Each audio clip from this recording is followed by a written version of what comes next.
नमस्कार। लव जिंदगी में आपका स्वागत है।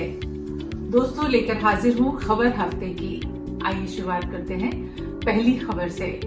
जो बाइडेन ने एक ऐतिहासिक समारोह में अमेरिका के 46वें राष्ट्रपति के तौर पर शपथ ली। उनसे पहले ही कमला हैरिस ने देश की पहली उपराष्ट्रपति के रूप में शपथ ली। वो देश की 49th वाइस प्रेसिडेंट है। उन्हें अमेरिका की पहली महिला उपराष्ट्रपति बनने का गौरव भी हासिल हुआ है।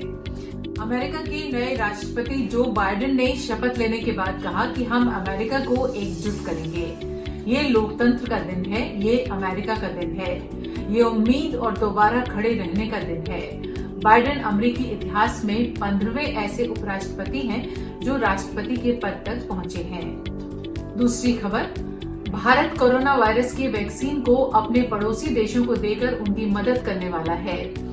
विदेश मंत्रालय ने कोरोना वैक्सीन की आपूर्ति पर कहा कि भारत भूटान, मालदीव, बांग्लादेश, नेपाल, म्यांमार और सेशल्स को कोविड-19 की वैक्सीन देगा। मंत्रालय ने आगे कहा कि घरेलू जरूरतों को ध्यान में रखते हुए भारत आने वाले दिनों में सिस्टमैटिक तरीके से सहयोगी देशों को वैक्सीन की आपूर्ति कराएगा। सतत प्रयास के तहत भारत दुनिया भर के देशों को वैक्सीन की आपूर्ति जारी रखेगा। तीसरी खबर, भारतीय वायुसेना की महिला फाइटर पायलट भावना कांत गणतंत्र दिवस परेड में शामिल होने वाली पहली महिला फाइटर पायलट होंगी। वो परेड में भारतीय वायुसेना के प्रदर्शन का हिस्सा होंगी। भारतीय वायुसेना की ओर से निकाली जाने वाली झांकी का हिस्सा बनेंगी, जिसकी थीम मेक इन इंडिया है। साल 2020 में अंतर्राष्ट्रीय महिला दिवस के मौके पर राष्ट्रपति रामनाथ कोविंद ने इंडियन एयरफोर्स की पहली महिला पायलट्स में शामिल भावना कांत को नारी शक्ति का पुरस्कार दिया था। चौथी खबर, इस वर्ष कोविड कोरोना वायरस के प्रकोप के चलते वाघा अटारी बॉर्डर पर गणतंत्र दिवस की कोऑर्डिनेटेड परेड को रिस्ट्रिक्ट किया गया है। बॉर्डर सिक्योरिटी फोर्स के सूत्रों ने बताया कि वाघा बॉर्डर पर इस साल की परेड में आम जनता अलाउड नहीं होगी। भारत हर साल की तरह फ्लैग लोअरिंग सेरेमनी कंडक्ट करेगा। भारत और पाकिस्तान हर साल ज्वाइंट परेड का आयोजन करते हैं और दोनों तरफ के दर्शक इस परेड को देखने आते हैं। पांचवी खबर, भारत के जम्मू कश्मीर के गनौरी टंटा क्षेत्र ने पहली बार बिजली की रोशनी देखी। इस गांव के इलेक्ट्रिफिकेशन का काम लेफ्टिनेंट गवर्नर मनोज सिन्हा की मदद से पूरा हो सका।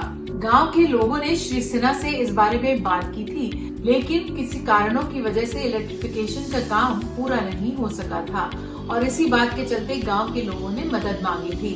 इस गांव में बल्ब जलाकर औपचारिक रूप से इलेक्ट्रिफिकेशन की घोषणा की गई। छठी खबर, भारतीय shuttler Sai Praneeth corona positive होने के कारण थाईलैंड ओपन से बाहर हो गए हैं।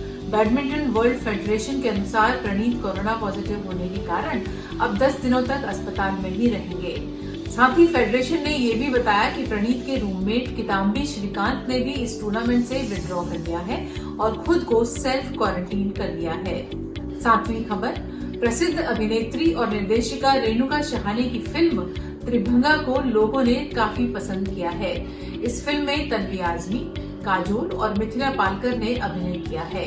रेणुका शहाणे ने एक इंटरव्यू में बताया कि उनको बचपन में उनके दोस्त बड़ी अलग नजरों से देखते थे, क्योंकि वो ब्रोकन फैमिली को बिलोंग करती थी। ये फिल्म पहले मराठी में बनने वाली थी। फिल्म के सभी अदाकारों की अदाकारी को काफी सराहा जा रहा है।